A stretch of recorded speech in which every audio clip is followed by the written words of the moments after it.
You have now arrived at Stadium and Gale. Snap, the kick, it's been blocked again! Oh my! It's been blocked again! He's going to heave one deep down the field. It's going to be to the goal line. It's going to be gone! It's a touchdown! And the Gators have won the game! Tyreek Cleveland! Oh my! I can't believe what I just saw! Dropping back to throw, pops and fires the ball over the middle. It's there! It's there! Touchdown! Norrick's got a touchdown! Oh my! Norrick's got a touchdown! Hands it off to Harmon. He comes back. Say goodbye. Ahmad Black, in his final game as a Gator, takes it all the way home and sends Urban out a winner. You have now arrived at Stadium and Gale.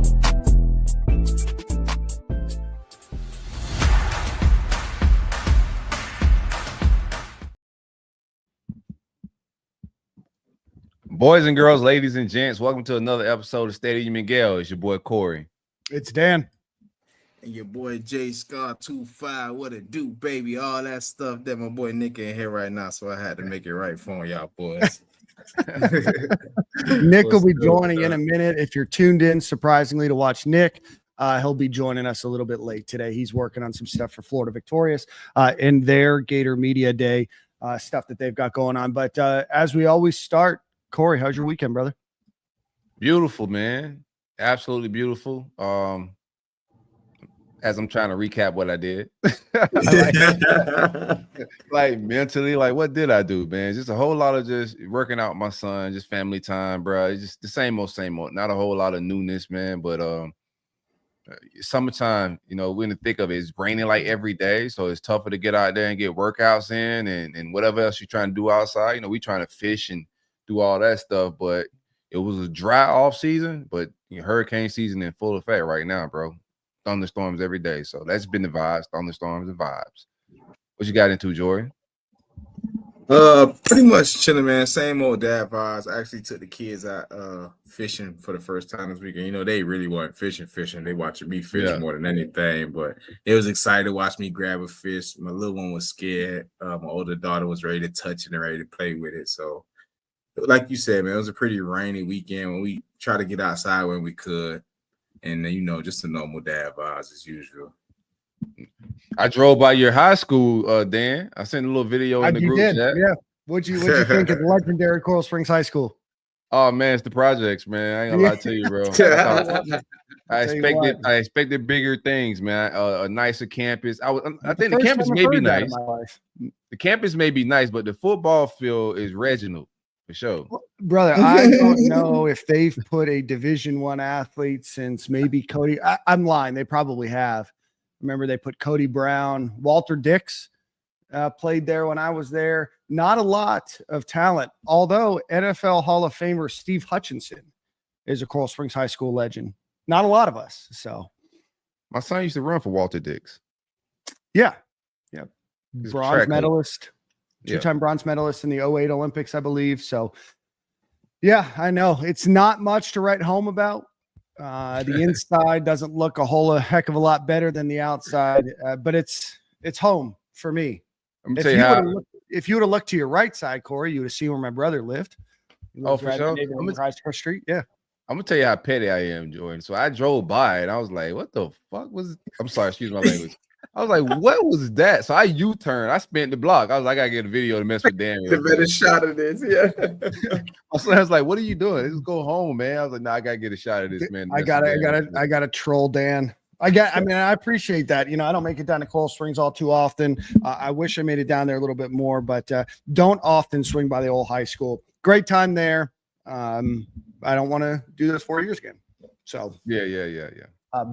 But yeah, no, good weekend. I was in Orlando actually twice. I was there for work Tuesday through Thursday. And then I actually went back on Saturday. My brother and his family were over in Orlando. They do a trip over to one of the resorts over there every year. So we went and visited them and my two nephews that are over there. It's my nephew's birthday here coming up soon. So it's actually the same weekend as our stuff going on in Gainesville. So I'm not going to be able to make it this year. But super excited to see them. They're growing. Growing fast, man, growing fast. But They grow fast. yeah, they do. But a lot of exciting stuff happening. Even got my couch clean today, so my back is a little wet because I didn't realize that they weren't dry yet. So, but elite washed activities. Other than that, we're just a couple weeks away from the NFL starting, and I think we've got 47 days until Gator football starts. So an exciting time to be here. Corey, why don't we get a quick Brunt ad read, and then let's get into the program here.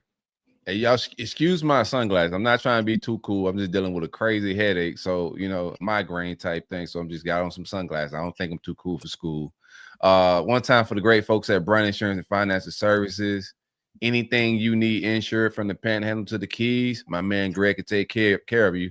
954-589-2204 is the number you need to call for a free quote. You can also visit bruntinsurance.com. Motorcycle, life, car, boat, home, all can be insured by my man Greg, man. Bruntinsurance.com or 954-589-2204. I almost forgot the number for a second. Greg, what it do, baby? All right, so the Gators continue their hot streak. They had some class bumps as well in terms of some of the players that are in that. We'll talk about that in a few minutes. But before we get into the commits that got bumped up, we want to go over the guys that just committed this past weekend. So the Gators grabbed two more players, two more 4-stars, 4-star tight end, maybe tight end. Heze Kent, 6'6", 310 pounds from Brunswick High School in Brunswick, Georgia. An elite highlight film. So we'll go ahead and get watching on that. Corey, what are your thoughts on Heze Kent? I think that's how you say it. Heze? Should be. Yeah, I'm pretty sure that's how you say it, bro. A lot of thoughts, but he's definitely a top tier, I would say, athlete, a jumbo athlete, bigger guy. They got him lined up at tight end. Some are saying he's 3+ these days, but he carries that weight well. It's not like it's a sloppy 300 pounds. So if you can find some pictures of him, gosh. Dude, yeah, imagine being a slot corner. This is not real, guys. What are we doing? do you see the highlights, brother? You have a 250-pound running back and a 610-pound tight end, or 310-pound tight end in this class. Yeah, I think he carries it well. You're gonna see him get like just tunnel screens, jet sweeps. It's ridiculous with like how 300-pound a kid can run. I think he's like 6'8", so it stretches out pretty good as well. Pause. But I think he's a kid. Some are gonna want to move the offensive tackle. I think offensive tackle is a tough switch if that's gonna be the move there. I wouldn't mind seeing him try to get some catches. Putting him in like a 2 tight end set. You feel me? Yeah. He's just a matchup problem because he can block and he also could go out for passes. So I don't mind that matchup problem. I'm not mad at that at all. I mean, he putting this on tape. There's no way we about to just leave him on the O-line and just call it a day. Okay, that'd be silly of us to do that. I'll be very disappointed if we did something like that. We wasted talent at that rate, and that's just something we're not gonna do. I'm gonna tell you what I do need then, Jordan. I need us to really get us a tight end package because our tight end game, I don't want to waste this 6'8", 300 pounds on how we use tight ends right now. That's what I'm saying. That's a fact. That's a fact. If we use the tight ends right, then possibly you could tweak with it, make them get in shapes, lose a little bad weight. You feel me?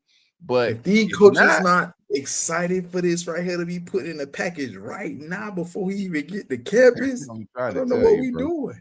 This man just got an orbit motion and almost took it to the crib. Brother, look how much taller he is. Then I don't know, like New Brunswick High School. I don't know the teams that they play, but my man is a solid like 9 inches taller than the DB that he's going against. That's a fact. I mean, he's definitely a man amongst boys. I see that clearly, but I mean, you got to give credit to just the way he's moving. Right. Even if you take out the people, I mean, this is a big dude running sideways and then squaring up his hips to cut it upfield. I mean, bro, look at downfield. Downfield, taking the top on the defense. I ain't saying it's fast, but it's effective. Jesus. Well, I mean, we know how Billy Napier and Russ Calloway use the tight end position. I think he fits both molds. For sure. He's proven to me that he's fast enough, and I guess good enough feet, and obviously he can catch the ball to be able to say, hey, we'll give you the flyer at the tight end position. Oh my God, he just cleaned up the whole edge. The whole edge just collapsed. I mean, but the thing is, like, if he doesn't and he plays tackle, obviously he has elite footwork. He has good speed. That's what you want out of your left tackles. And he's got the size. Corey said 6'8". The internet says 6'6", whatever it is. We'll call him 6'7". He moves fluidly. I mean, he's obviously a big dude, but moves well with the weight that he's carrying and the size that he has. Yeah, I'm glad we got him in Georgia, because Georgia been stealing guys like this from us. So yeah. I know he's a Georgia just like figure it out with. Yeah. It came down. His recruitment came down to the big three in Florida and then Texas as well. I just hope, like, if we're gonna use this type of talent, right? If you got it, then you just we gotta up our tight end packages and our usage and targets of the tight end position. If you got a guy like that coming, because I would like to put a guy that size of defensive tackle just makes me excited as well, bro. So if you're not gonna use him properly, like at tight end, you got to put him at defensive tackle in my mind. That's the way I see it. You just can't. Offensive tackles are different, I think, in a tougher position switch. Sure. I wouldn't even mind a little fullback package. Sneak him out on the little, I don't know what, little fake block. We saw him take. Can you imagine that guy taking direct snap? Moving for that size, dog. Like he's a very impressive athlete, bro. Obviously, he's like blocking little kids. I get it. I'm not saying that part, but just to watching the footwork and watching everything else, you got to be impressed with this kid's tape overall. He's a better athlete than everybody in our trenches right now on the offensive side of the ball. He moves better than every 300-pounder we got right now. Are you kidding? Straight up. Wow, a wheel. He runs a wheel, dude. And he is like that kid. Ridiculous, bro. And this is the most ridiculous tape I've seen in a long time, bro. This is why you should watch our show on YouTube or X at the same time, just so you can watch this. I know if you're listening to the car, just imagine somebody that's 310 pounds just absolutely mossing a 5'11" DB, bro. 30 yards downfield on a wheel route, guys. Ran a wheel route and up ball. And they've got him lined out wide. Oh, he's gonna kill that kid. Yeah, I said I knew he was gonna kill him. That kid knew. Just fall over. A wildcat. Yeah, I mean, just an elite talent. I don't sit outside like he's just a regular running back, bro. That's crazy. He's in the slot.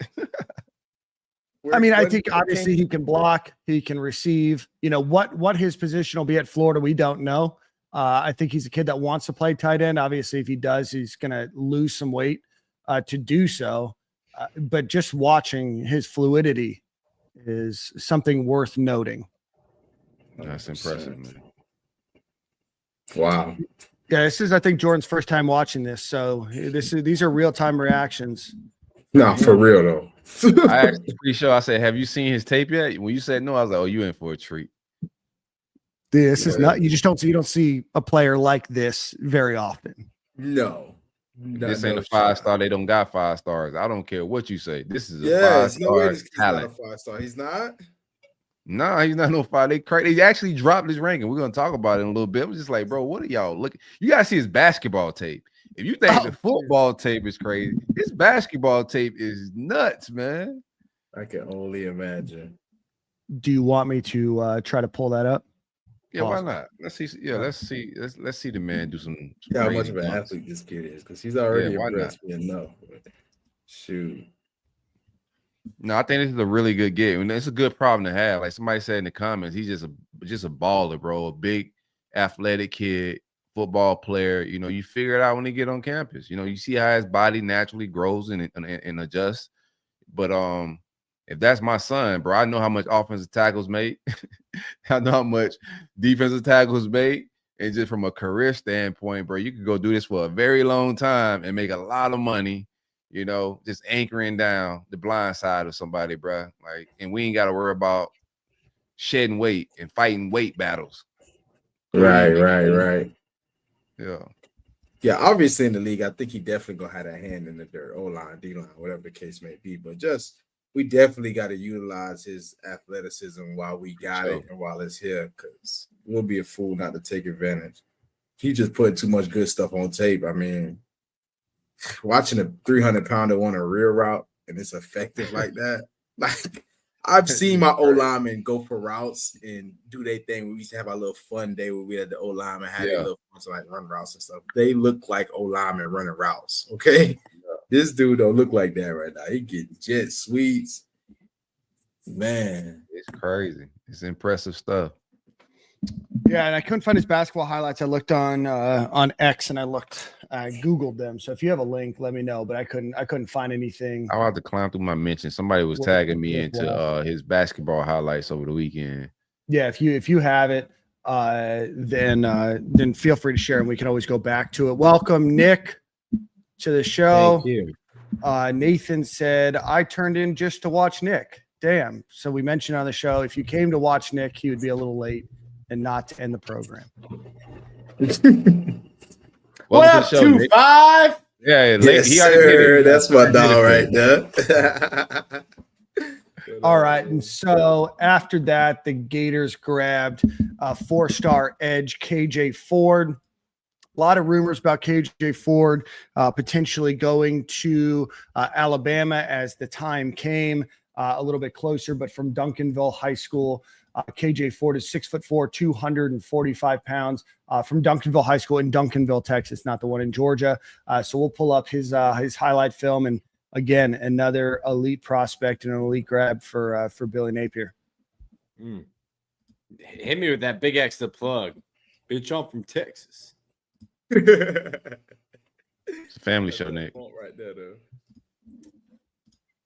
It's just taking a second to load here. So we got to get an ad, and no free ads on this show. No free ads on this show. No. Yeah. Free So ads. KJ Ford, commits to the Gators. A great defensive lineman, a great haul at the defensive end position. Gators are starting to pull in some solid talent here on the defensive side of the ball. A little thin in some places, but we're going to go kind of look at a top the bottom class here in a second, but he's ranked as about 126th overall player in the country, the number 18 edge, the number 19 player in Texas. Offers from everywhere that you can imagine. Shots 247 has him in the top 100. But like you said, Dan, 6'3", 245 doesn't. That's not the physical size. Him and then Corey. What was the linebacker from Lakeland? Malik Morris. The two of them don't look like juniors, rising seniors in high school physically. But this is a great get. I know people were worried about other schools. Shout out to Joe Hamilton. Every single time somebody from Texas commits to Florida, it is shout out to Joe Hamilton. Strong ties there. Does a really, really good job helping whatever position coach or whoever the main recruiter is. Joe does really well there. And Florida's putting a good class together. And what I wanted to say was, for somebody who the timeline was freaking out about so much, he was like quick, like went from stop broadcast to immediately sending out tweets to other people being like, hey, come join me, like starting his own recruiting efforts. Yeah, Nick, do you have any insight into that recruitment? Was it that close, or did the internet just kind of run away with things as they ought to do? Yeah, I don't know that I have too much that I can add. But that Florida felt good throughout the entire time. And honestly, I don't know if this is great for the ratings, Dan, but like, what's a commitment mean in this day and age? You got to put it together on the field.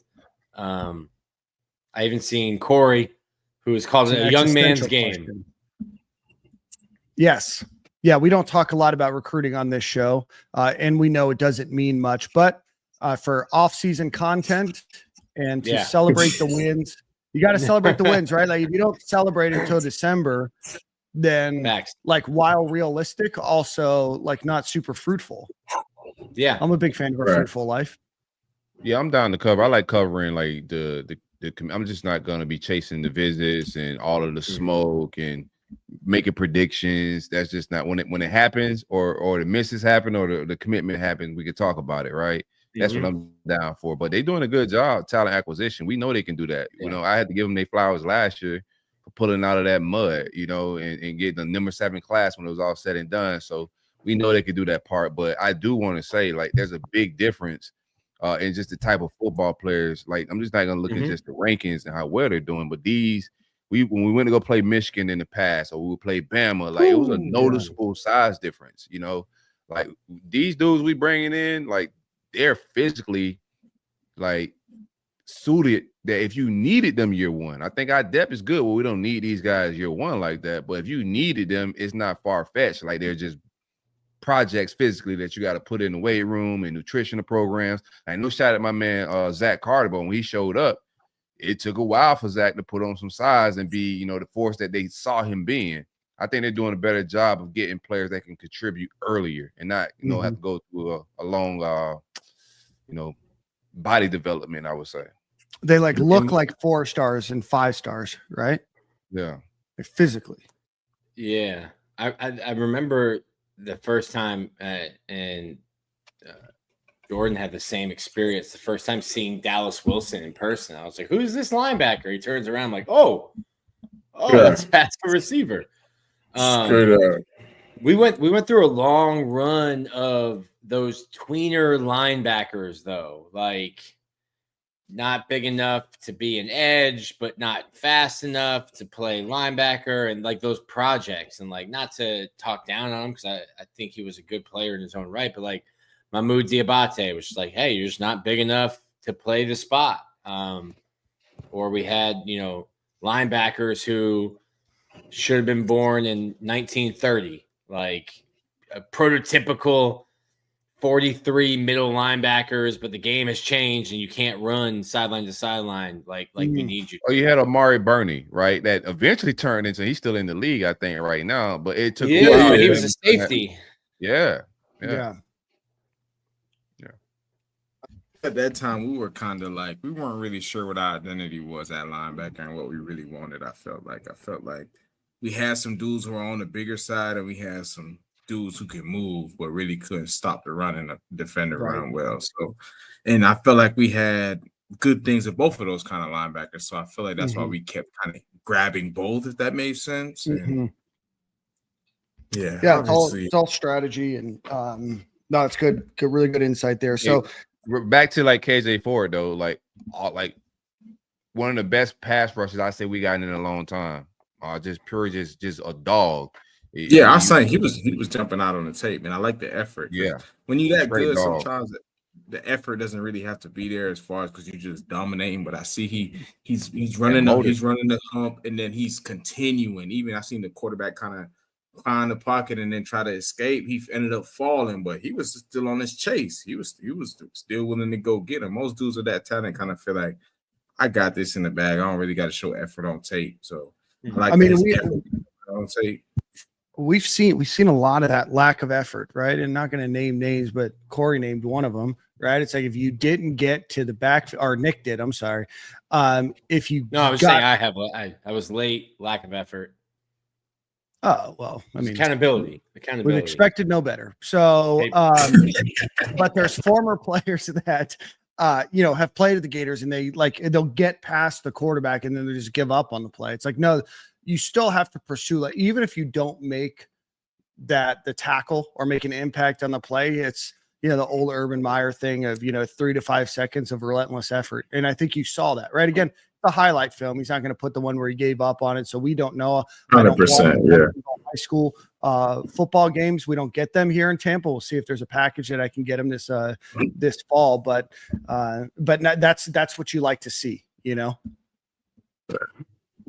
It's funny. I was just we just had for Victorious, we just had Jake Slaughter, and one of the questions he got was about a former Florida Gator he would want to go against, and he brought up Sharif Floyd, different position, but he brought up that Sharif, I guess it was Sean Spencer who was still here, pulled up Sharif's highlight tape, and one of them was with him chasing Johnny Manziel down the field in 2012 and like tackling the future Heisman.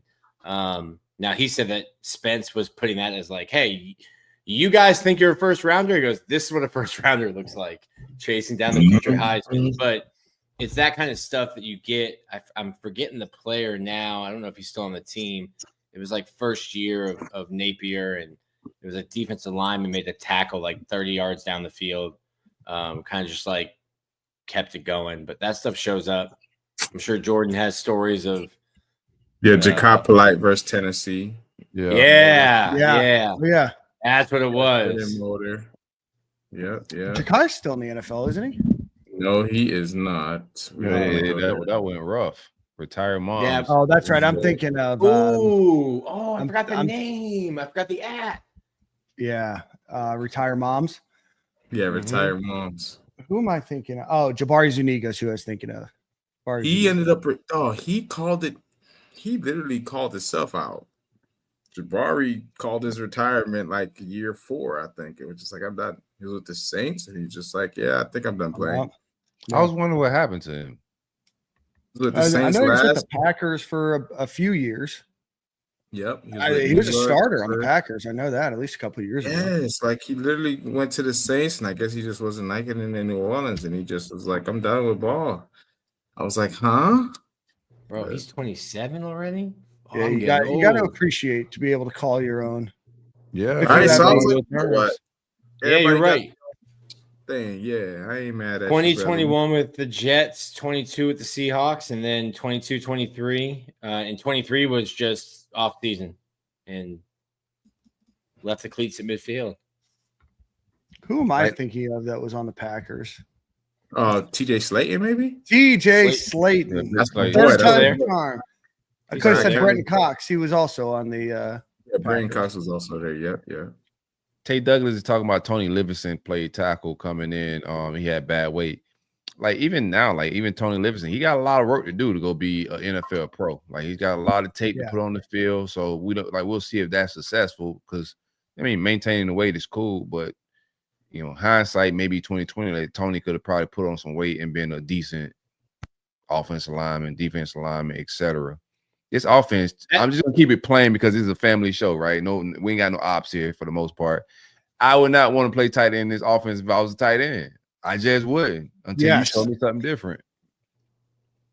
Hey, maybe Heze Kent will be the difference maker. One can hold it. He probably feels like it out with a guy. He's the guy. Figure it out with that guy for sure. Yeah. I'm not sure what they told him, but looks like an offensive lineman. Well, Nick, he's going to be being recruited as a tight end. So unless you know more than Russ Calloway. No, I don't. I know Russ is a listener to the show. Hello, Russ. Nick is the one. Oh, shout out to Russ. Yeah. Shout out to Russ. Shout out to offensive line with him too, man. It ain't just clear cut like tight end. He's a smart kid. I'm pretty sure he knows it. For sure, he knows he's 300 pounds. You got to tell him, right? It's like what if Will Muschamp could have told Derrick Henry, "Hey, you 17 years play pounds, tight end." Hey, but like, what if Will Muschamp told Derrick Henry, you know what? We'll try you at running back. You might play linebacker, but we'll give it the old college try. Maybe Heze Kent is our Derrick Henry. Yeah, he's gonna play running back.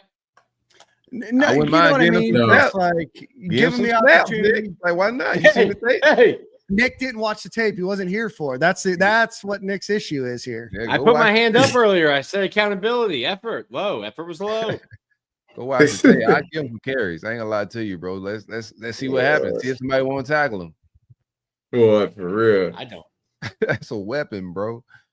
Not it. Like literally. Not it. We appreciate everybody for watching. Any more on those two before we get into some more recruiting talk here? Nah, man, great gets. I like the average top team in the state. Now I need us to, go do our thing on the football field to get to that top 5. Yeah. So as Corey said, right now the Gators do rank 11th in the country for the recruiting class for this upcoming season, which is a far cry from where they were just maybe 6-7 weeks ago. So right now, if this On3 Rivals website wants to load, so they're 11, Miami is 12, and FSU is 13. So the group of them are stacked in there. Georgia's 1, Texas A&M is 4, Alabama's 5, LSU is 7. So that puts the Gators 5th in the SEC. Yeah, 5th in the SEC. Overall ranking from that group, 13 5-stars, or 13 4-stars, sorry, and 5 3-stars, 0 5-stars, according to the now what's called the Rivals 300 overall ranking. There was some big adjustments made today. They merged. So if you guys don't know and you guys don't follow what's happening in the world of recruiting websites, Shannon Terry, who is the founder of both Rivals and then 247 and then On 3, had previously sold Rivals and he bought it back, and now they're merging into one company of We sorts. call it Re-Rock in my name, where I'm from. We call that Re-Rock. Re-Rock. You gotta be stopped. It's just a phrase that I'm going to look up later. A little Re-Rock, man. Talking about family show. I have an idea, but Talking about what? Oh man, he's cooking up the same thing, just putting new packages. Yeah. Now it's Blue Magic. Yeah. 1738. All right. So the Gators right now 13 4-stars, 5 3-stars in this class. There was an adjustment ranking to the Rivals 300 today. They announced it. So Tyler Chikuyem, the offensive tackle from Douglasville, Georgia, is now ranked a 4-star. He was previously ranked outside of the top 300. Now the number 88 overall player. So he's the only Gators player right now in that top 100. Carson Baker moved up one spot, the running back, up to 134. Justin Williams moved up one spot to 149. Marquez Daniel slipped back. He's number 208 overall. And Heze Kent is listed as a 4-star, but somewhere in there. Yeah, this page doesn't have it. Kendall Gerville, he moved up one spot up to 116. CG Bronow, the cornerback that flipped from Nebraska last month, he moved up one spot to 137. Caden Hall dropped down to 203. KJ Ford, his first name's Kevin, if you're keeping track at home. He's at 234. And Jeraylen McCoy dropped from 197 to 289. I don't know what sporting activities have happened in the last few months for them to make adjustments to the ratings. Maybe some time, maybe some additional video and some scouting. Whatever it is, there's been an adjustment, and that ultimately worked out in the Gators' favor because a couple 3-stars were moved up to 4-stars. So right now, the Gators have tied for the most in the state of Florida for 3-stars, or for 4-stars, pardon me, with 13. Miami has 13. FSU has 12. So they have a class of 22. Florida has a class of 18. Miami has a class of 20. The Gators are just barely edging out Miami. But right now, top class in the state, and it looks to be like a class that is close to maybe grabbing a couple of more names over the next couple of weeks. Yeah, these rankings are egregious. Drop Hezi Kent is egregious. Dropping KJ Ford, I would like to. How can you watch the video of both and say they're not it? Politics, man. I don't get caught up in that stuff. I mean, I used to, but like just being around this, the difference between like the top 3 classes, yeah, you probably got a nice little gap on everybody if you're 1 through 3, in my opinion. But once you start getting like 4 to like 9, 10-ish, it's really about roster management and development for that. I think the difference in classes are very small. So it's about hitting your knees and then developing the talent you get is going to win football games and coaching. But I don't think it's enough to be, losing your mind over like Florida State and Miami are 11, 12, 13. I mean, what you bragging about, a spot? It just comes I'm bragging about being the number 1 school in the state of Florida. Yeah, but in real life, it doesn't mean anything. Now it's who goes develop that talent from the school. Like some of these players that they recruited are never going to see the football field for them. They'll be in the portal in a year. So what did the class? You didn't manage the roster well enough to even develop the kid to get it, for that recruitment to make sense. So it's once you get to this point, bro, like we know we got talent. You in that top 10 range is all about development. Did we hit all our needs? Just checking the box. Like Muschamp used to finish top 3, but we have like 30 DBs. Like bro, like we got no quarterback.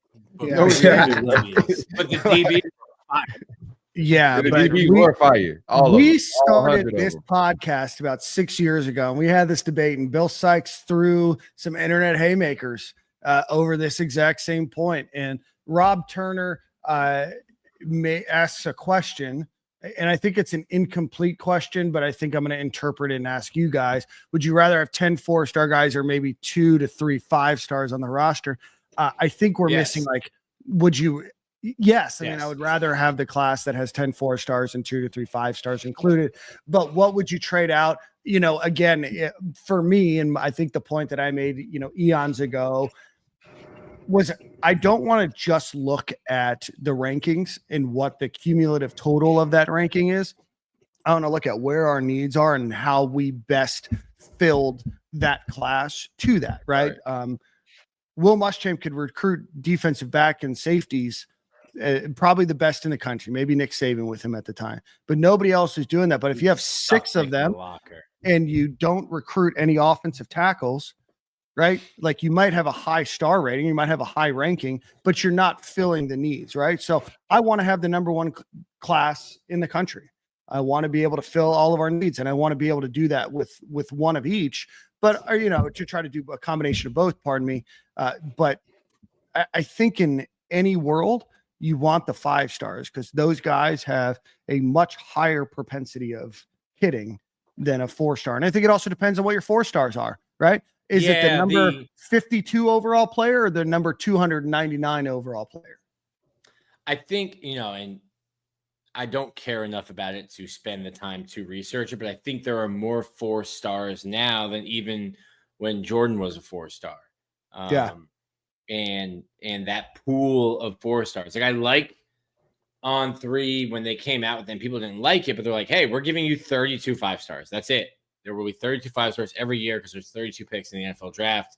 And we're saying guys who are getting this designation of 5 stars, we think they have that potential. We are identifying it early that they have NFL draft potential 32. I like that.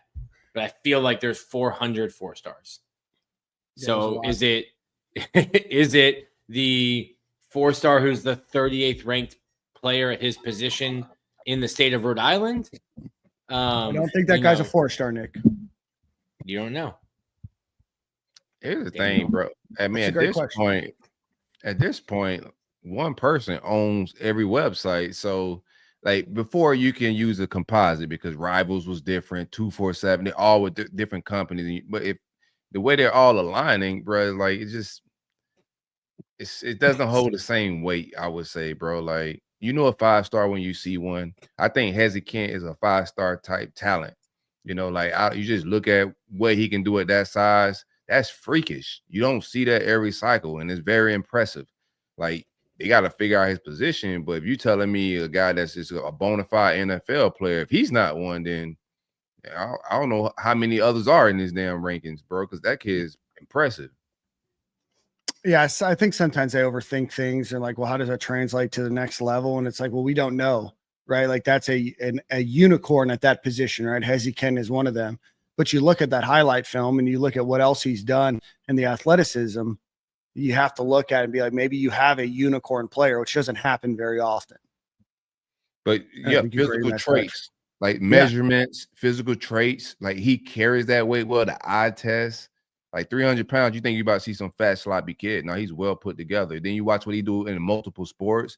He's just as athletic on a basketball court, the way he moves.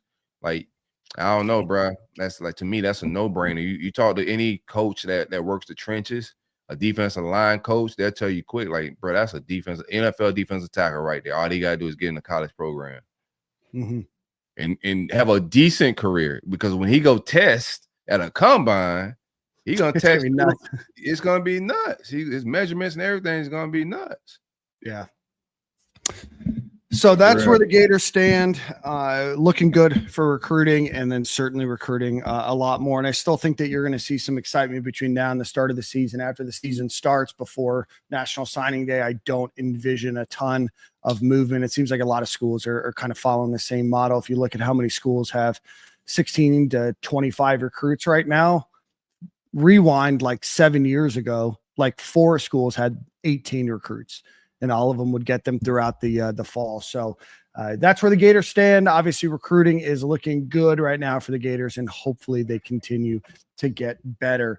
Shout out to Gator Dave. He's here. So I want to bring up this opportunity to talk about the Independent Gator Media Day that is presented by the Sachs Law Group. That's going to be an event with us, Gator Dave and Gators Breakdown, as well as High Top Sports. We're going to do a live media panel, have special guests, Q&A session, a meet and greet with some current players that are on the team, and maybe even some Gator alumni: Vernell Brown, Pup Howard, Jacoby Jackson, Jaden Robinson, Drake Stubbs, Trayon Webb, Jaden Woods, and more. So that event is July 27th. Tickets are $25. It's from 2 p.m. until 5 p.m. at First Magnitude Brewing. Again, July 27th at 2 p.m. Until 5 in Gainesville at First Magnitude Brewing. We appreciate the dozens and dozens and dozens that have already bought ticket. Hopefully you guys can join. Great family environment. It's going to be a little warm in Gainesville. There's fans outside. There's an inside area. But ultimately, we just want to hang out with you. We want to talk a little bit about the Gators, and we want to join our good friends over at Gators Breakdown and High Top Sports. So come hang out with us. You can find that link on our social media page, the High Top Sports and Gators Breakdown social media pages as well. The website starts with posh.vip if you're looking. We'd love to have you. Again, Gainesville, Florida, First Magnitude Brewing, July 27th at 2 p.m. One more quick ad read. Oh, go ahead. I said, Dan explaining Gainesville heat in the summer. It's necessary. Is it necessary? It's necessary. Maybe somebody's flying in from Sweden for the event. The beer tastes better. That's true too. That's true too. Let's give a quick shout out to our friends over at Home Field Apparel. Go visit homefieldapparel.com. Use promo code Stadium and Gale at checkout, all one word. Get 20% off of your first purchase per email address. So go visit homefieldapparel.com. Promo code Stadium and Gale. Anything that you could want retro looking Florida Gators. About 6 pages worth of e-commerce that they have there, and then have a bunch of different schools, probably over 100 different schools now, the Indianapolis Colts. So go check them out. Homefieldapparel.com, promo code Stadium and Gale. Are you all going to be streaming or dropping content for peeps who can't make the event? Yes, Ryan, we will. Nick is going to be the producer and editor of all of that content. So shout out to Nick if it looks great. Also, shout out to Nick if it looks poorly. No, we're going to be doing a live stream there. Gators Breakdown and High Top Sports will be doing some content as well, and we're going to be doing our own individual content. So we're going to do something as a collective group, and then we're also going to be doing some stuff on the side. So come hang out if you can. If not, look for that over the next few days and couple of weeks after leading into the football season. Already. You guys want to talk wide receivers? Yes, sir. I know I do. Yeah. Cool. All right, so right now the Gators are looking to make some changes. Obviously, you had a couple graduations this past fall. The Gators went and grabbed J. Michael Sturdivant out of the transfer portal from UCLA. They returned Aiden Mizell, Khalil Jackson, Hank Hawkins, Eugene Wilson, Taylor Spirito, and DeBron Hampton. Those are the guys that are on the roster that are carrying over. And then Vernell Brown, Naeshaun Montgomery, Dallas Wilson add to that mix of what looks to be a stacked wide receiver room that is definitely lacking in probably some experience and production, but definitely not lacking in skills. So how do you guys want to break this down? Let's break it down kind of upperclassmen and then the younger guys here. What are y'all's thoughts? So J. Mike is going to probably be your number one X, I would imagine. At that, he's 6'4", 205 pounds, comes over to the Gators from UCLA as a redshirt senior. What are your guys' expectations? So obviously a guy that has produced some, but not a ton in college football. But tell me a little bit about what y'all's thoughts are on J. Mike. Pulling up his. Go ahead. No, I love what he does have on tape. He's a 100-meter guy. I think he's ran like a 10-3, 10-4, 10-5, something like that. It's a low 100-meter time. From Texas, got good track, speed. One thing I think is going to happen, like what I think Billy's doing a good job of, and who's ever working with the receivers, because I know it's more than just Billy, but I think what they're doing a good job of is teaching separation. I think Ricky Pearsall kind of struggled with it at Arizona State, I would say. And also one of the things I didn't like about the Dike take was most of the catches in Wisconsin, he was draped all over. And I didn't think he was that fast. When he went to the combine, I seen his 40 time. I'm just like, bro, he's fast as hell. I know Nick said it a few times on here, but I wasn't believing it. And then the combine confirmed it. But he wasn't separating in Wisconsin. But when he got to Florida last year, he separated well. He created a lot of separation on a lot of these routes. So I expect that same type of maturation and development with J Mike. The speed's there, but most of his UCLA catches, he's like draped all over. And I think they're gonna help him separate better and prepare him for the pros. So that's my the adjustment I see happening in his game, and the production should go up a tick. Yeah, just 22 receptions last season at UCLA for 315 yards, 14.32 yards per catch, and 2 touchdowns. Had 100-yard receiving games against USC and Minnesota. So that's 124. So take out those 2 games, and you've probably got another 175-ish yards rest of the season. Okay. You just kind of have to wonder, and not that UCLA was doing great things throwing the football last year, but those are my questions. You just kind of have to wonder. I think I don't know how many. I think he dealt with the injury bug a little bit. UCLA was a mess. He played 11 games out of 12 with 8 starts. TJ Abrams is there. I accidentally skipped over him. My apologies. I don't really care, Margaret. That's the name. Do you know what I mean? That's the name. Yeah, with J Mike, I would go back to his redshirt. I believe it's his redshirt freshman year, because he played in 4 games in 21 at Cal. With Cal, yeah. In 22, he played all 12 games. So redshirt freshman, 65 catches, 755, 7 touchdowns. Make the move. You go to UCLA. Let's go nationally. Passing offense, UCLA, top 50. Really, really productive in that season at Cal before going to UCLA. Maybe just isn't used properly. Maybe you make a move. We see this a lot in the transfer. You make a move and grass wasn't greener. Grass might be greener. You still have to mow it. Whatever the case was, it didn't work out for him at UCLA. He's been a stud. Workouts, OTAs, which I've been able to go to the last 2 weeks. Spring ball. I think he's going to be a player. Make the kind of impact that like Ricky Pearsall has made. They're very different receivers. I'm just saying, like, in terms of like someone we don't know much about, older receiver shows up, makes an instant impact. Who's another guy? Not Ricky.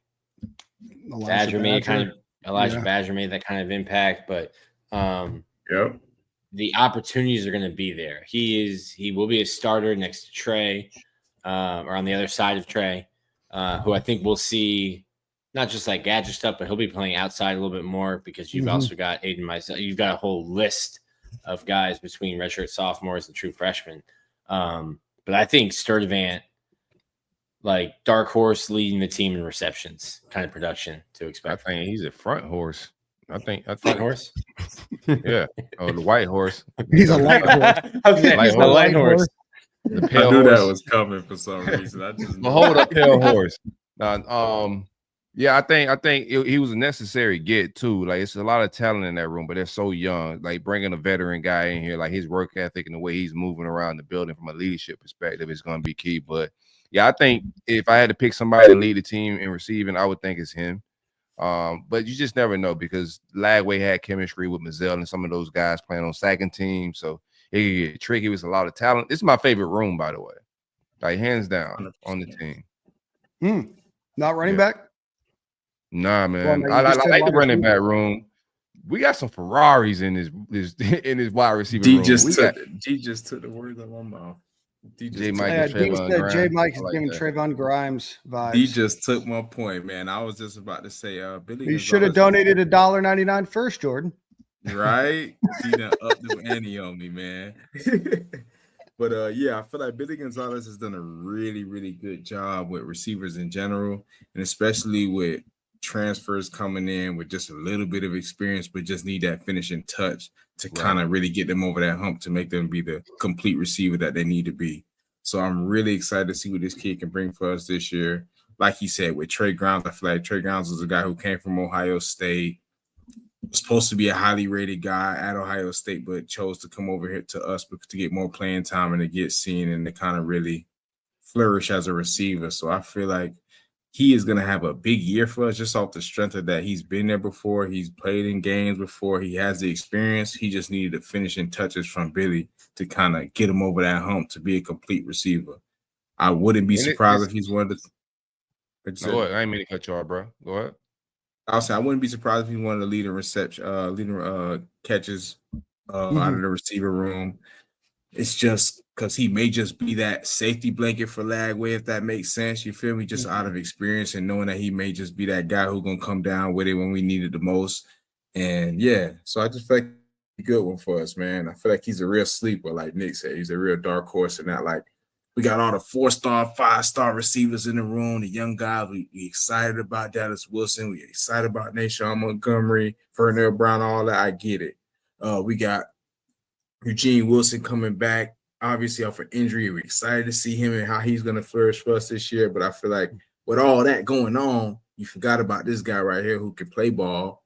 And he's probably elevated his game to, I don't know how much more with having Billy as his coach. So I'm excited to see how he'll play this season, man. I think he'll be a really good guy for us. It's definitely gonna be the best quarterback you ever played with, for sure. I think this is gonna be the best arm, 100%. And that's a big part of being wide receivers, having somebody throw you the ball. Yeah. What are you gonna say, Nick? It is weird because like whenever you get a transfer and everyone's excited, and then you like forget about other guys, but like he's the transfer that you've almost forgotten about because the last recruiting cycle receiver was so dope that you like forget. Oh, hey, by the way, there's like proven production already. 22-year-old who's played 4 years in the rest in peace Pac-12. Are they getting the band back together? Pac-12. They are. Yeah, it's a different band, but that's like Leonard Skinner like pouring. Yeah, exactly. Are you Leonard Skinner though? Yeah. Cover band. Sorry, that was super white of us right there. Sorry. So no, Jordan. Leonard Skinner is like, who don't know who that is, Nick? Well, most of the band died, but Leonard Skinner still tours. Well, with Leonard none of the original members. Too. Oh, you're not talking about the PE teacher Leonard Skinner, who they named it after. Y'all talking about if y'all want me to be honest. Leonard Kodak back. Rock music band. But like you almost forget about him because like that class was so dope. But yeah, like he's going to get more burn than any of the freshmen. As excited as the fan base is, and I think all four of us are about Naeshaun, Moise, VB3, Dallas, like J Mike's going to get more burn than the rest of them. 100%. I think so. I mean, it's just hard not to let him get burned. And I know he has the experience, and I know he knows the importance of blocking and how important blocking is even in practice. That's how you kind of win the coaches over. I'm not saying these guys not blocking in practice, but I feel like the young guys don't understand the importance of it is and what they need to do to be able to see the field and see the ball. I feel like he's been through all that at all these other schools, so he knows the right way to set himself up in practice in the meeting room and etc. to kind of get himself in the best position to be able to get the ball when the time comes. Obviously, it's all that way and who he gonna grip it and rip it to. Pause. Who he gonna get the ball to when the time comes. But I believe they're gonna build that relationship. They're gonna build that rapport with each other, and it's gonna be a great year for him. And he's that prototypical Billy G receiver that we've seen him recruit at UF both times here before, right? So obviously Billy Napier has kind of a different view of what that room looks like. But that's your prototypical, and Billy Gonzalez, pardon me, has put some great, 6'4", 6'5" guys in great positions to be successful there. So Nick, you brought his name up. We'll talk about Eugene Wilson. Obviously Eugene Wilson injured for much of last season, an electric freshman campaign, a guy that is I'm going to use the word gadget guy, and it's not in a derogatory way, but he's a gadget guy that can, run the post. Disrespectful to his game. I'm gonna be you and Billy disrespecting his game. But no. What I mean by that is he's like stand in the paint. He's like a Swiss Army knife gadget. You know what I mean? He's got to prove, right? So this is my take on Eugene. Go ahead. You're doing great. I'm giving it. You keep interrupting. So Eugene Wilson, I think this is his opportunity to shine. I want to see him be utilized better. And what I don't want to see is him running orbit motions and running a half marathon every game, not doing anything. I want to see him actually make that impact that we think he can make. And I think he could be your leading receiver this year if given the right opportunity. And I think that means that he has to have a position, but I think he can play that Y or the Z or come out of the backfield. I think he can do a lot of different things. That's what I mean by gadget. Good recovery. I said I preface it by saying it's not derogatory, but I get what you're saying. He's basically such a talented young man. It's kind of disrespectful to not kind of talk about all the things he could do. Yes, he can catch the ball. He's a good receiver as well, but I feel like he brings a lot of things to our offense and that we really appreciate. And I feel like it's kind of like a safety blanket if you really think about it, because I feel like overall we'll look at him and we know that he could be that disguise to where we can catch him out of the backfield. We can line him up and make him be a disguise. Once defenses kind of see him there, they kind of scared because he just had a jet sweep that he took for some yards, so we can get him in motion. And then, I feel like we can use him to the best of our ability and use his speed because we got so much speed at the receiver position. So I think he'll be a top guy for us, if not the best guy. Yeah. I just want to see, just let him be a receiver. I love everything he brings to the table, but most of his big plays, like when he went crazy on Georgia for the long slant or post, all his plays, his biggest plays have been down the field. I've seen him run the route tree. He could put people in blenders, and he's a threat to just score from anywhere. So I like the bubble screens and the tunnel screen stuff, but I don't want to see the orbit motions. I want to see him take that next step. They moved his position, so he should get, reps at the Pearsall spot, right? If I'm not mistaken, right? Yeah. So that's a money spot. Everybody that has been at that spot has 8. So you went from Pearsall to Dike. Now he has that spot. So it's in this offense, that position eats. So the possibility of him being the leader, that would be 3 years in a row that whoever's at that spot led in yards. So I'm not mad at Jordan Tate just because of that. But I want to see him take that next step this year, bro. We already, been hyping him for years. Some people brought up the next Percy Harvin. I don't even say that anymore because they're twitched up similar. Like the explosiveness is there, but I want to see him run the route tree. I don't really want to see him do the stuff that Percy was just a different type of tough and a different type of dude. Yeah, you have to. I saw Trey today working out at the facility. Yeah, monster, nothing against him. He's put on good size. Yeah, I think we just forget what Percy looked like though. No, Percy was crazy. No, Percy was nuts. Percy man. was There's very few people that are like Trey has put on very good size. You will notice a difference in Eugene Wilson. Oh, we've seen it. Filling out Did his you pass jersey. the cheek check, Nick? Cheek check approved. But Percy was just different, dog. Like Percy skipped going home for Christmas to play in the national championship game. Percy's just built different. Played different too, right? Yeah. Used different. Right. You can't just say because they played at Florida and they played Percy was Percy was taking counters out the back. Percy was playing Percy Jordan's position. He was playing his own position. He was playing Dallas Baker's position. Percy Harvin was also the number 1 player in the country or top 5, depending on which website you looked at. So he was going to be different from the beginning. Right. Yeah. And I mean, Urban Meyer's calling plays, not, Anyway, Who do you think Billy Gonzalez prefer coaching? Say what? That's a good question for Jordan, probably. Who do you think Billy Gonzalez prefer coaching? Percy Harvin or Eugene Wilson? I'm gonna go Eugene Wilson. I mean, I'm going Percy. Both are gonna make you look like a great coach. Yeah, but one's gonna sock you in the face if he disagrees with you. You know, both are gonna make one has a different type of externality. You know what I mean? Oh, it may go to fisticuffs with one, man. Yeah, they have went into the fisticuffs with one. Anywho, good times. Yeah.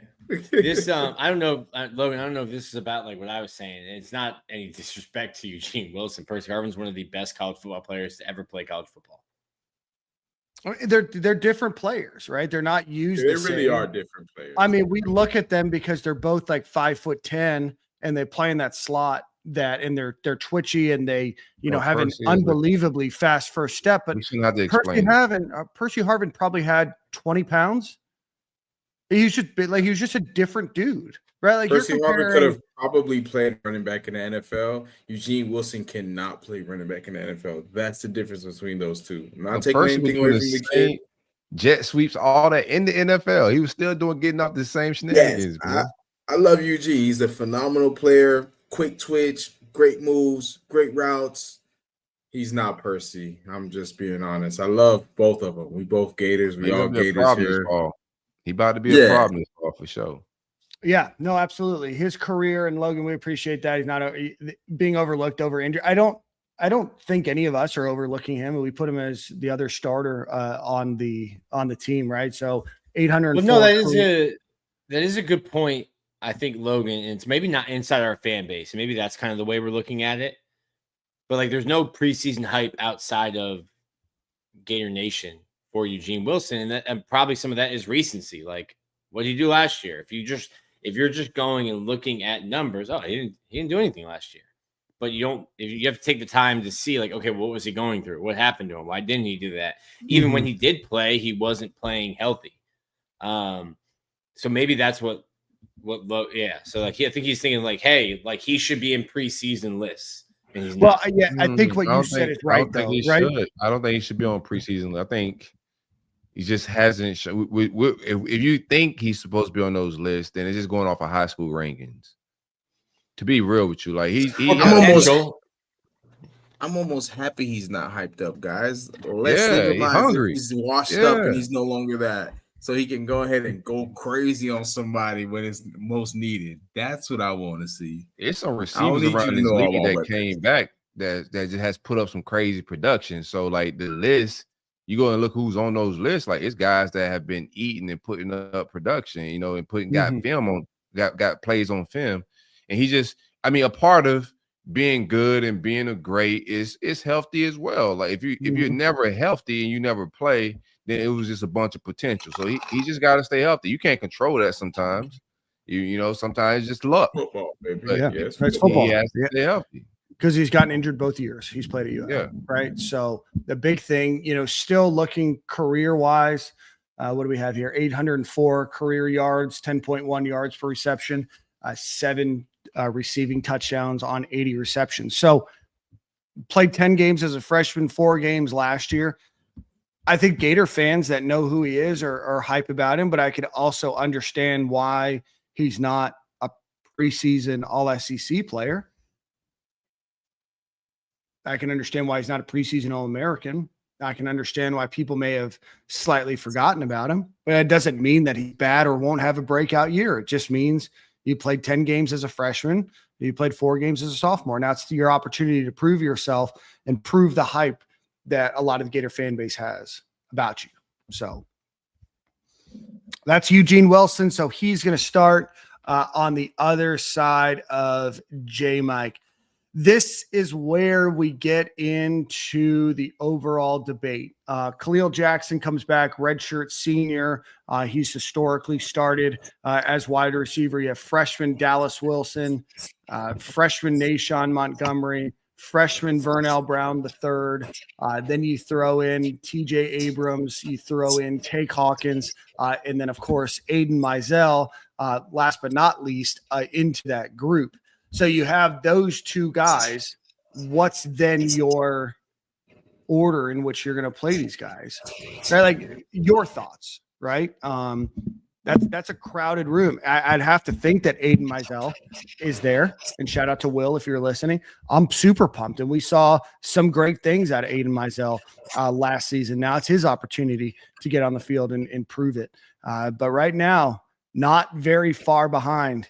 You've got some dogs as freshmen, and then not to forget TJ Abrams and not to forget Take Hawkins in that group as well.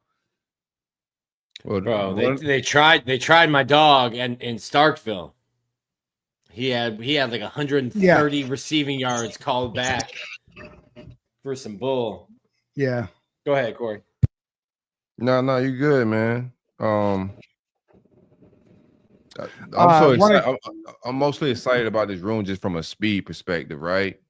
We talking about how explosive Trey Wilson is. He may be probably one of the slower guys in that room if we keeping it a bean, you know, like you got world class speed. Like Tank Hawkins is a 10-3 meter guy.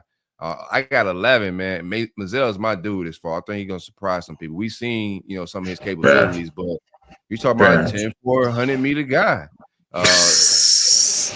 TJ Abrams not going to play a whole lot, I don't think, because there's so much talent, but he's another world-class speed guy. I already told you, J. Mike ran a 10-3 in high school, 10-4.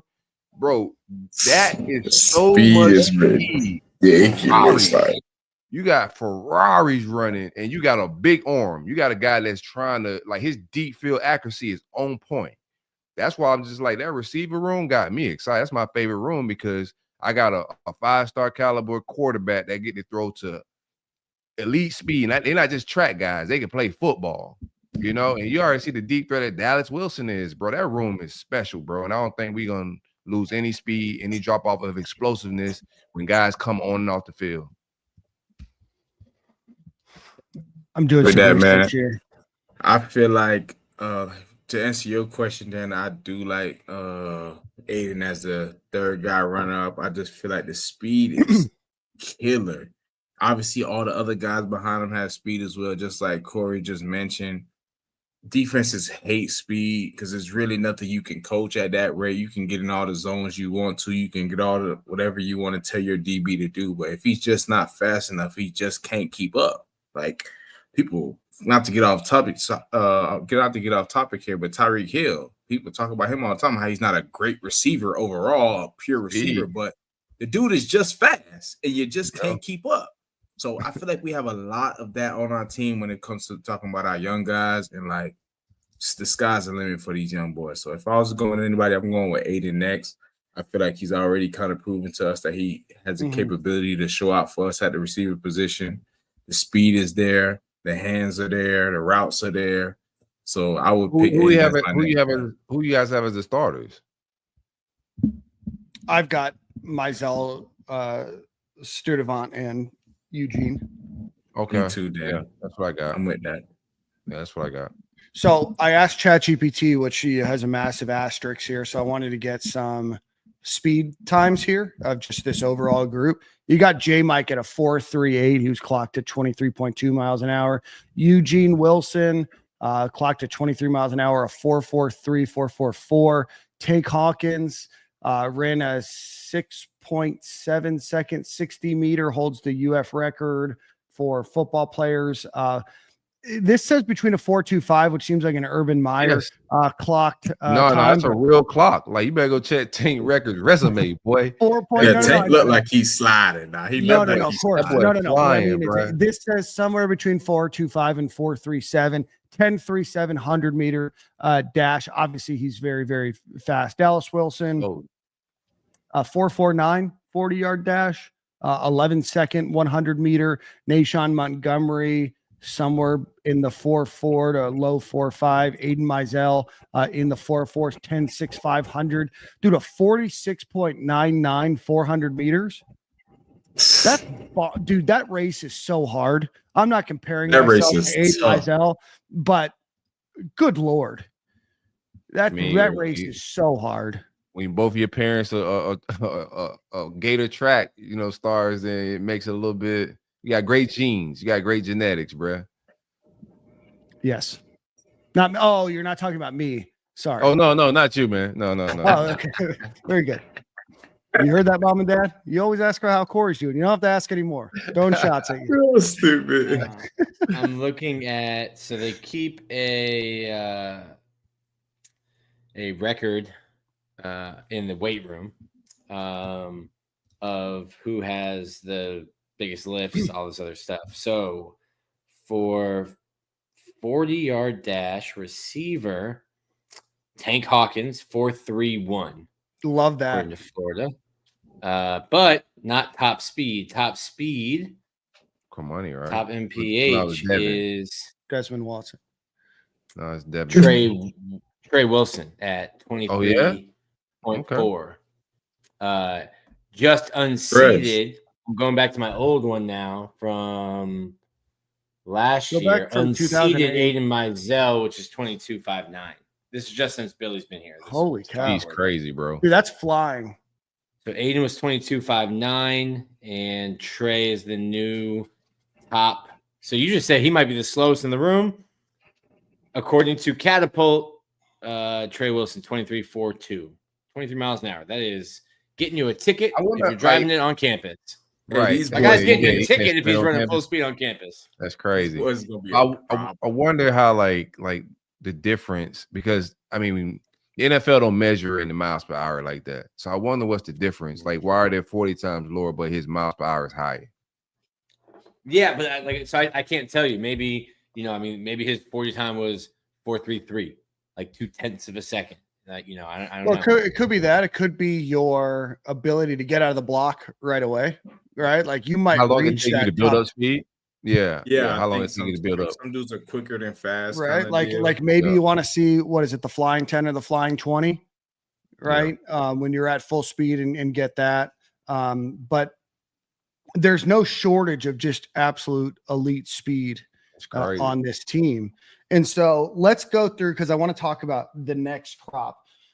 Jordan and I are on the same page about starters. Real quick. While I'm here, DJ Lagway over 20 miles an hour. 20.86, nearly 21. He was locked in a game at over 20, if I remember correctly, in one of his runs. Floating like a Maybach. Bruh. Got them stars in the roof. Yeah, 100%. Riding around lights up above my head. Yes, sir. So, Corey, who were your starters? I had the same starters as you guys. Oh, you did? Okay, sorry. I didn't hear. Yeah. Eugene, we all the same starters. Yeah, same starters. For sure. Shout out to Brandon.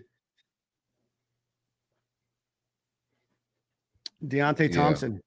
My favorite second favorite D Thompson that graduated from UF. That was your picture for a while. It still is. Still is? Yep. Yeah, I don't need people on the internet knowing what I look like. If they want to know what I look like, they can join the Stadium and Gale YouTube channel or watch on X. Gang. Now you're wearing that. You're wearing John Ruiz's favorite shirt on your Twitter profile. Oh, what? Oh, I thought you meant no. It's just a nice white shirt, Nick. All right, so we've got the same three guys. So that leaves the crop of the next few. Let me scroll back up here, just so I don't forget anybody, because I want to hear what y'all's thoughts are and who do you think is next. Actually, timeout. What I want to do then is go over the three freshmen. So Dallas Wilson III, 6'2", 3 1/4", 193 pounds from beautiful Tampa, Florida. Naeshaun Montgomery and Vernell Brown III. Who do you think gets the most snaps, the most catches, most yards this year? They're all a little bit different, right? Dallas Wilson, your 5-star, looked like a 5-star. Naeshaun Montgomery, in my opinion, a very slept-on wide receiver. Obviously, Vernell Brown III, the son of Vernell Brown Jr., who played at UF and obviously comes with that name recognition. I think part of Naeshaun Montgomery got a little lost in this class, but in my opinion, Naeshaun Montgomery is going to be an absolute dog in college football, and I hope it's at UF. Say that again, please. I think Naeshaun Montgomery is going to be a dog, and I hope it's at UF. Is my connection bad? I'm just kidding, Jordan. Real though. That's my one prayer that I pray all the time is that all three of these guys just stick us all the way through into the end, man. Because this room is just so crowded. And you know, some people turn into divas and X, Y, and Z, and I ain't getting the ball, blah, blah, blah, blah. There's only one football. Man, stay here and stay with a championship team. The only way you build a championship team is to be competitive like this and to go day and day with dogs around you to constantly push yourself to be better. If you want to go somewhere and be that guy and then be surrounded around a bunch of trash bags, it's not going to get you anything. So I love this room. Kicked Darius Lemons out of your locker room. And Darius Lemons kicked himself out. Nick's such an instigator. But crashed out, man. All right, so Corey, your thoughts out of that group. I know it's easy to go Dallas Wilson, not saying not to, but what do you guys think outside of that, I think Dallas is going to get starter type snaps. So outside of Dallas, I'll keep him out of that group. I'm just gonna go just from the polish standpoint and how things was just kind of clicking for him in spring. I think his dad just got him just pro ready. Vernell Brown. Yeah. I just think he understands it from just like a high level. And he's ready for it. I don't think he's gonna drown himself in camp. I think he understands the rigors of like the whole position and the job. Like him just even wearing the 8. It's the small things with him. Him coming in with 8. You know, I'm pretty sure he got that number 1 on his mind. Whole lot of Percy Harvin type vibe. So I think he's gonna be next in line, just from a production and I would say snap count standpoint. I mean, do you think we see all 3 this year? Hell yeah. Yeah. Nick is on. I think well, I wanted to post something, but it's off topic. I derail the podcast too much. Yes, you do. I think the easy answer is Dallas. I'm Corey and I are on that same train car on the tracks that I'm derailing, but those two, I think I'm not sleeping on Naeshaun. Probably the best thing to ever come out of Rhode Island. I can't name anything else, so he's definitely the best thing I know that's come out of Rhode Island. But I think, like you said, Vernell is super polished. You put him in that slot. Dallas is going to be outside, but I might be the next guy off. Khalil Jackson, if he's healthy, they're going to look at him. Don't boo and hiss. But yeah, I think VB3 and Naeshaun, guys I really want to see. It's been so long since spring, but guys I really want to see get a look, kick return, punt return. Like we talked about last week with running backs. Like I don't need to see Jaden Ball back there. I know the running back room is deep, but I don't need to see RB1 head in the sky fielding punts. I don't need to see that. Right. Put number 8 back there, put number 0 back there. Let one of the young freshmen do it. And both of them looked electric, electric doing it. So it's a deep room. It's as much as let me put my negative hat back on. As much as it is deep, there's not a ton of production in the room. Like J-Mike has a little bit, but like we said, we have to go back to 2022 for that. Eugene has a little bit. The way we talk about him is because we know what he is when he's healthy and what he can be, but we haven't seen it yet. We've only seen a little bit of Aiden. We've only seen a little bit of Khalil. I think like you guys do that. The room is loaded. We just haven't seen let's call a spade here, right? Like we're talking about the room as fans, right? Like the national media and people that cover college football are talking about it a little bit differently because of like what we said at the beginning, right? Like this is all just an idea. Right. Like the idea that these guys will be able to take that next step and that they're going to be able to develop and really have that big jump next year. But there's a reason why this room isn't ranked in the top, 10 position groups in the country, like some of the other rooms. And that's no slight at the group. It's that you have to recognize the elephant in the room is that you are replacing like 80% of your production at wide receiver last year, right? Dike and Elijhah Badger were both outstanding players for Florida last year. And safety blankets for DJ Lagway and Graham Mertz. You don't have that same thing. It's not to say that they can't, and it's not to say that they won't, and it's not to say that there's not going to be massive development, but there's also, like what we're talking about, Nick, and what we said at the beginning, is like you have to look at this and say there is a ton of speed. There's a ton of potential here. We just don't know. There still has to be a question mark when you talk about this room. And that question mark could be erased in we'll say game 2 or game 3, right? Like hopefully game 1, you're like, okay, they got something. But game 2, game 3, game 4, that's when you start to see, is this group really, the group that we think they can be? And then how do they develop throughout the year? And we're going to talk about K-Jack and 22 and Spirito and all that here in a minute. So I know everybody's hankering down in the comments for it. So they're trying to set us up, man. They trolling us. That's what they're doing. They are. So you guys have Dallas Wilson, probably number 1, VB3, number 2, and then Naeshaun in terms of expected production this year. Yeah, and I like Moise too. Skinny, but a lot taller. That's my bad. Meeting him in person, it's like we were getting hounded leading up to the spring. You're not talking about Moise, and we're talking about spring, but we've lost that excuse. He's on campus. He's got a lot of size to put on, but burner, fast, tall, long. But the other guys have been here since December. So right. Yeah, it's just it's a little bit easier with that spring to see the field, not taken away from him, and I forgot about him, so that's my fault. He wasn't on my list, so my apologies there. So, all right, let's get into the rest of the room. This is whatever. Yeah, that's a good question. Tony Livingston or VB3, who plays more snaps? I think Tony Livingston's going to play more snaps. Sadly, 2 tight end sets. Silk is building nice, comfortable bubble that he wants to live in, where Florida doesn't run any 12 personnel. And Billy, listen here. Let me tell you something, bro. Let me tell you something, Nick.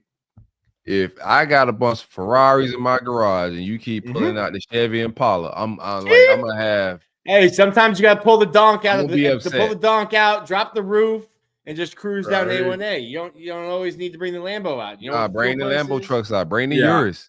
So I disagree. I'm bringing out all the supercars, man. I feel like you gotta bring the supercars out, bro. We got a lighter box. You can't do what you did in the spring game with Dallas Wilson and not show the Ferrari. It's like having a Lamborghini and then driving it, living in Gainesville. You showed it in the spring.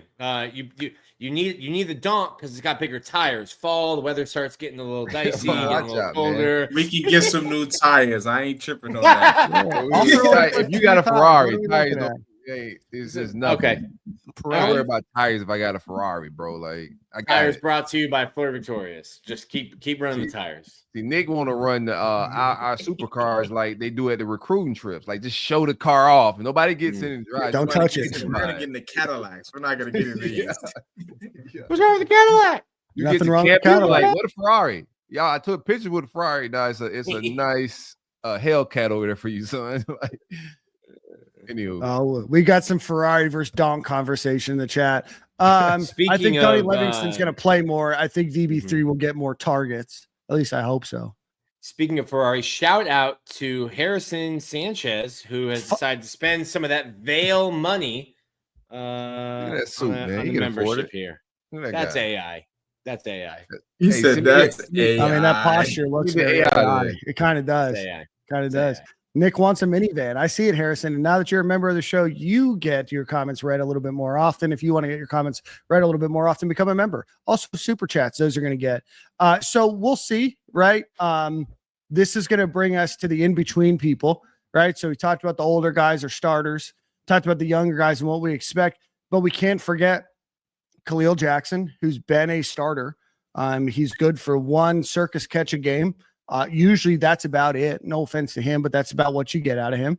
Take Hawkins, 5'10", 176 pounds. He's a sophomore. TJ Abrams, redshirt freshman, 5'10", 175. Taylor Spirito, Alex Gonzalez, and then DJ Lagway's teammate, DeBron Hampton round out that room. But where do you guys fit in a TJ Abrams, a Take Hawkins, a Khalil Jackson into this group? I mean, Khalil Jackson was returning punts too. I'm not mad at Khalil. I like Khalil. I think he should be a part of the rotation. I think all these guys are going to play. I think 22. I want to see him. Graham Mertz gave him a lot of tough catches, so I would like to see him be able to catch some balls and see if he can get some yak but a veteran guy that you've seen can make plays, you know. So I'm not mad at him being in the rotation. I do want to just see them Ferraris because they flying. Tank Hawkins is one of those older guys that's a Ferrari, right? And I got Tank Hawkins right behind, I would say, Vernell. I think their numbers may be similar snap wise, around the same. But Sure. I think Tank is going to be a part of the rotation. Tank just got to get a little bit more polished because he was more of a track runner than a receiver, and he's kind of like been polishing his route running in between, getting in and out of his breaks better. So we'll see how it all plays out. But if I had to go, I think Khalil is gonna play. You know, he's gonna get some snaps. But I think if we're doing real, just true to competition and playing our best players, he's gonna be down, you know, the pipeline a little bit. Yeah, I was just about to say what Dan just listed right there is a chance man. That's what I like to call him. No disrespect, but the room is so crowded and so deep. They're going to be chance man, and just a simple fact of somebody gets hurt. Coach, give me a chance, man. Oh no! I'm glad I didn't cut in and break your flow there. No, I'm glad I didn't ruin that. But I was got to get Dan on that one. That might got to be the title of the show. That is the title of the show. That was great delivery. Great delivery. I'm like, where's this chance man going on? I was like, where's this going? Yeah, I'm just being honest. The room is so deep and so crowded. It's so hard for them to actually see the field. They're great talents. I'm not disrespecting these kids. They're Gators. They're phenomenal athletes, but it's just going to be so hard for them boys to really get a real opportunity and really get some good looks. Dan, I think we got out. Sorry, I missed it. We got a title. What is it? The best stuff happens when Dan's gone. Oh, yeah, that's true. You're not the first person in my life that's told that, Nick. That's why I'm divorced. So what do we got? Chance man. It was a great joke. Title. Oh man. Sure. Yeah, but I can ask for one thing from the fan base. It's a Gator legacy.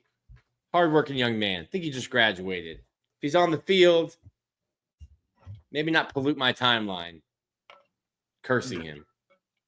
Oh, no, I ain't gonna say nothing greasy about 22. I'm gonna say something greasy about the coaches that put him out there. He didn't, like Steve Spurrier said, he didn't put himself out there. I have no problem. If 22's out there and he's starting over my Ferraris, you know what I'm saying? No shot to him. Best man. Let me say this first, all jokes aside. Made the best player play. Like, I'm not any bias, you know, shiny new toy. I know sometimes our fan base get like that. I don't want to get into that. I do think the better players are the younger guys. And if I feel that some Justice Boone type situation is happening again, because I thought Justice Boone shouldn't have been starting early last year. It was 2 or 3 guys that was probably better than him. He just played because he was older, in my opinion. So if I get those type of vibes, I can't be mad at 22 because he ain't put himself out there like Spurrier says. So I talked to the guy that put him out there via Twitter. Hopefully. Yeah, no, I mean, obviously talented, right? He was a starting wide receiver at UF last year. So obviously talented. But I think you now have the opportunity to really have some elite competition in that room. And I'm excited for the first time in a while about what the prospects of this position look like going into next year. I can't remember when it was. It was some years. I was on the show. Man, it's hilarious. I can't stop thinking about it. Can't wait to watch it. Oh, oh my God. That's a clip. Yo, chat, clip that. Yeah, that's an IG clip right there.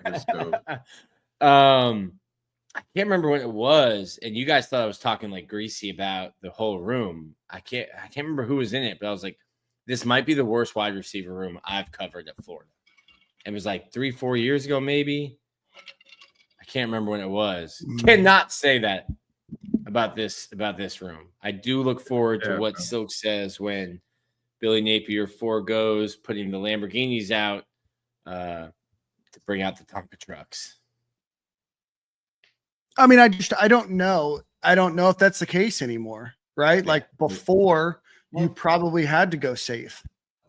I don't know if Florida needs to go safe anymore. Not that they're going speed in space.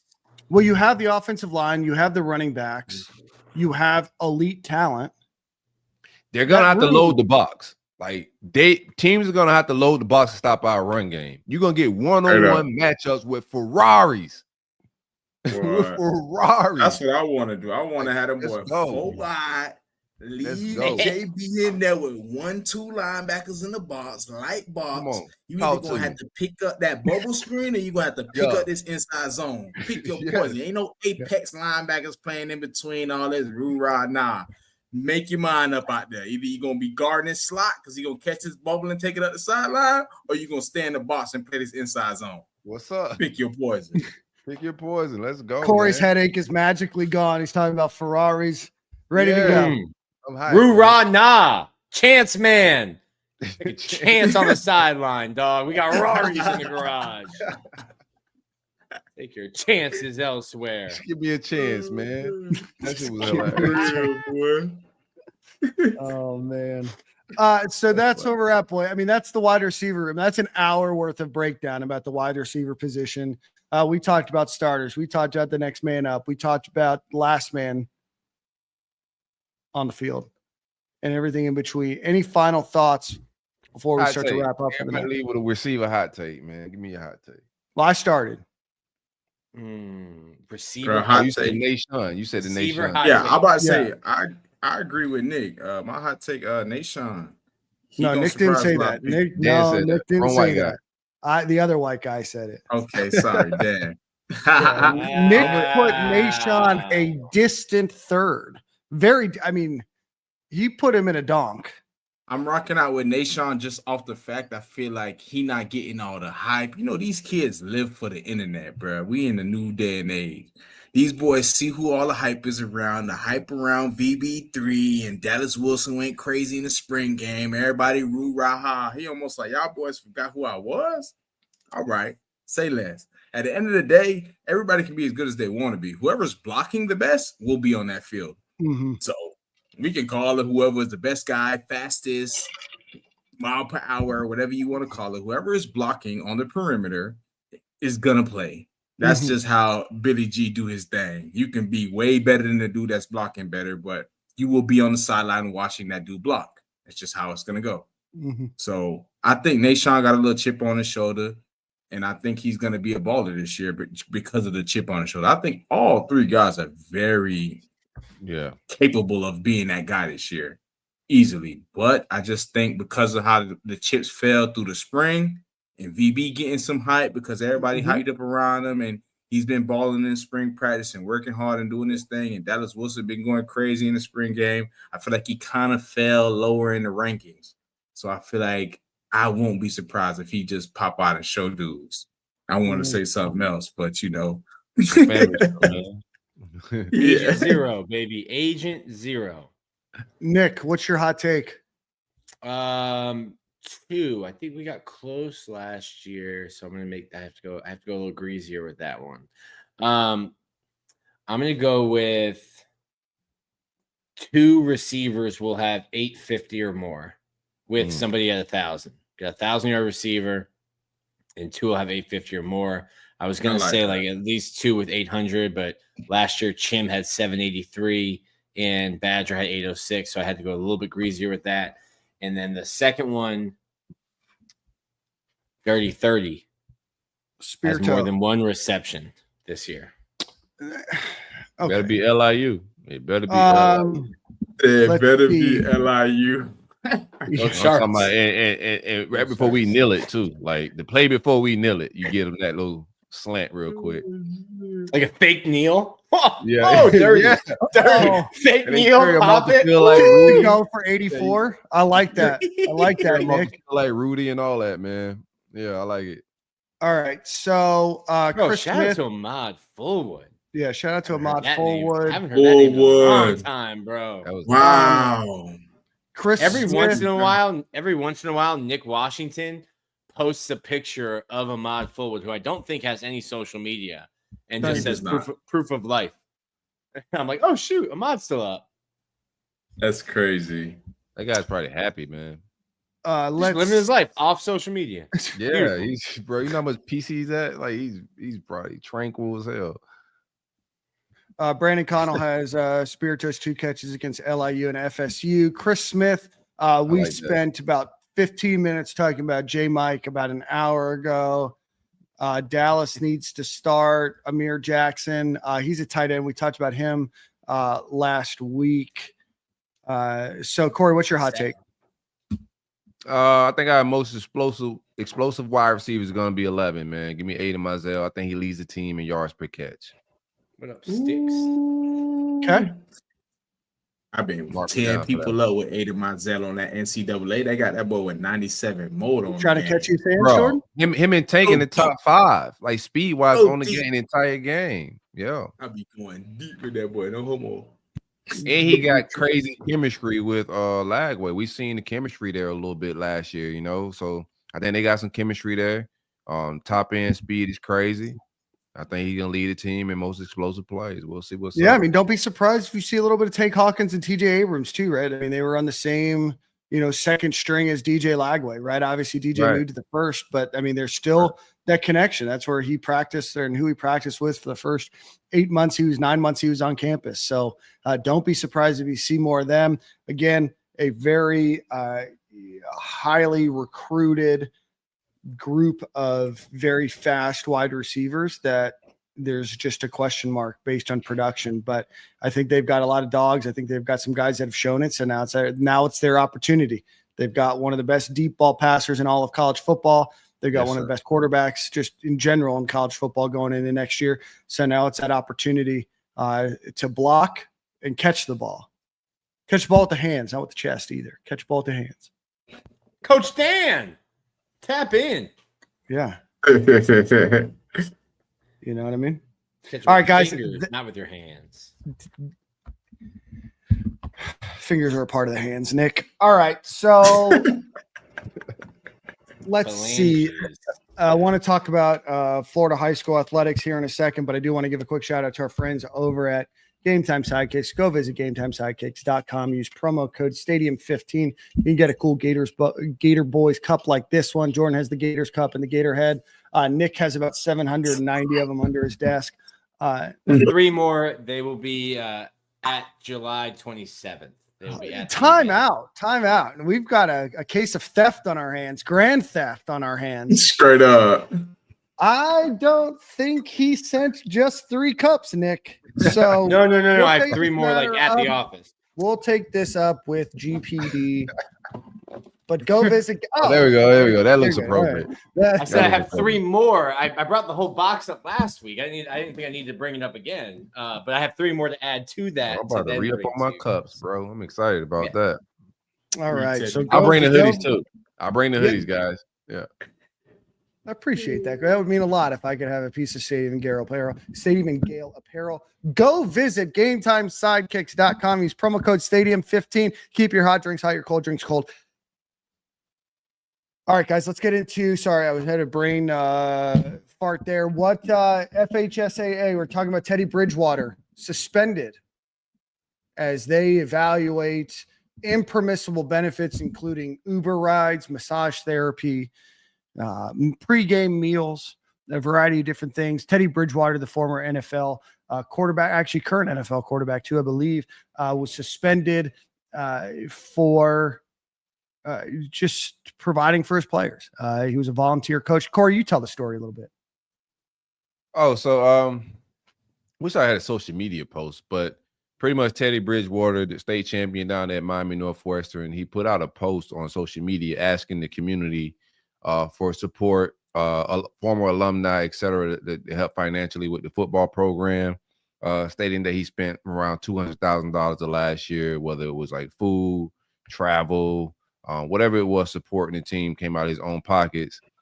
Since then, FHSAA, because that's technically against the rules. It's just like high school. I mean, just like college, coaches just can't be paying players and taking care of them. It's illegal. So of course they're investigating or suspending him. I would say. Pull that. What was that? Oh, yeah, no. So I sent Dan the tweet so he can pull it up on the screen. Yeah. For the people. All right, so here we are. Teddy Bridgewater paid out of pocket for training camp $14,000. Pride sets $9,500. You guys know what a pride set is? Like something you like run out of. That's like school pride. I don't know. $9,500 for that. $2,200 a week for pregame meals. $1,300 a week for recovery. $700 a week for Uber, and $300 a week for field paint. Why is he paying for field paint? I don't know if Miami Northwestern is spending their money elsewhere. Yeah, I think it's a lot, bro. So, like, first of all, he put out a statement after that. He's technically not a. Do you want me to read the statement? Yeah, read the statement. Teddy Bridgewater, damn people done caused all this confusion. Got a phone call tonight and it's no real investigation going on. I told you I have to be an employee to be investigated. Now the paperwork thing still stands, but there is no investigation. We self-reported. Vernon and his administrative homeboys want me gone apparently and tried to hire one of my dogs like bro wasn't going to lace me up. The suspension came from Miami Northwestern and it's impossible to suspend someone who doesn't work for you. Which is fine. So if I'm suspended from Miami Northwestern, I'm free to go to another school of my choice, but I'm not going anywhere. And if it comes down to it, I will volunteer from the bleachers like I used to in 2018 and 2019 when no one had a problem. This is my last post about this BS. Yeah, I think it's deeper than the surface. I think he knew all that before he even put the post up. He knew that it was illegal for him to do what he was doing. But he also knew that he wasn't volunteer technically, and it wasn't, anything that could possibly happen to him. I know a lot of people are like upset at the FHSAA for him suspending him or whatever, but I just think it's more of an in-house thing, in my opinion, and how I'm seeing it. He's an intelligent guy. I think him saying how much he spent was him using transparency on, hey, this is what I invested in this program, and this is what I spent it on. And I think him asking the community for support, this is not a state thing. He's not mad at the state for lack of budget. It sounds like it's an in-house, a community thing that he's trying to get everybody on board with support. He's asking for support. Yeah, sometimes we just got to listen to exactly what people are saying. He's asked for support, and then he listed how he supported. So I think it's an in-house problem. I don't think it's the state programs or anything like that. I think he's trying to figure out in-house business. That's how I seen it.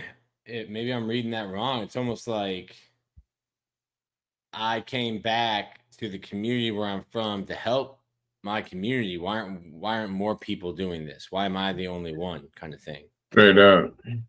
And Northwestern is probably like, yo, why are you calling us out? Because y'all got him paying to get the field painted, which should be paid by y'all, but he's painting the field. It's so easy for people to get mad at the government quick, right? Oh, FH, why he can't pay for the kids to do this? No, it's a deeper thing than that. Like, if he's calling for transparency, he's letting the community know exactly what he spent. He's asking the community in his post for support for the team. So that's an in-house thing, bro. I don't think he's like mad at FHSAA at all, and I don't think I think he's more mad at his guy. It's his community and everybody around the program is who he's trying to like get some reconcile or get to some type of solution and resolution, in my opinion. Just for terms of people who don't understand, when he said, bro, lace me up, that basically means that his homie told him what's going on, that basically they're trying to hire him up under his nose, kind of deal behind his back. So I appreciate that. I'm going to use that at work tomorrow. Now, lace could be a lot of different things depending on how you use it. I know. And we already talked about getting re-rocked, and I had to look up what that means. And boy, I forgot I said this is a family show. Hopefully, it wasn't on your work computer. It was. Yeah. No, same. Yeah. Okay. Yeah. Yo, your job saying you Google search re-rock is you fired tomorrow. Yeah, you're fired. No, I'll be fine. No, I'll be fine. I use ChatGPT also, but also, I mean, we'll answer questions, as they come. They'll understand. All right, you guys want to get out of here? Yeah. All right. One final shout out to friends over at Alumni Hall. Go visit alumnihall.com or go visit them in Gainesville, Florida on Archer Road. Anything you could want for the Florida Gator fan in your life. It's past July 1st, so it's time to start talking about the Christmas and holiday season. No better time than the present to start getting your gifts ready to go. Go visit alumnihall.com or go visit them in Gainesville go visit them in Gainesville on Archer Road. Who was song of the week? Is it me? It was me, then it was Jordan. Yes, I think it's my turn. We're gonna go with right here. This song is a banger. It's by Dub Vision. It's called Here. Yeah, we've been getting those pictures, Corey. We knew it wasn't. This wasn't a country week. It was not a country week. Oh yeah. No. It's not a country week, but there's some great country music. There's some great country music out there. If you guys are looking for some, would be happy to talk to you about what's happening. Philip Bowen and Charles Wesley Godwin just put out a great new track. So, all right, guys, let's get out of here. We appreciate everybody for watching. If you're watching on YouTube, hit the like button, hit the subscribe button if you have not done so. We appreciate everybody for contributing to the conversation today. We appreciate Harrison for becoming a member today. And I especially want to call out you, Robert Turner, for your chat involvement today. So everybody remember July 27th, Gainesville, Florida at First Magnitude Brewing. Tickets on our website. We will see you guys same corner, same time next week.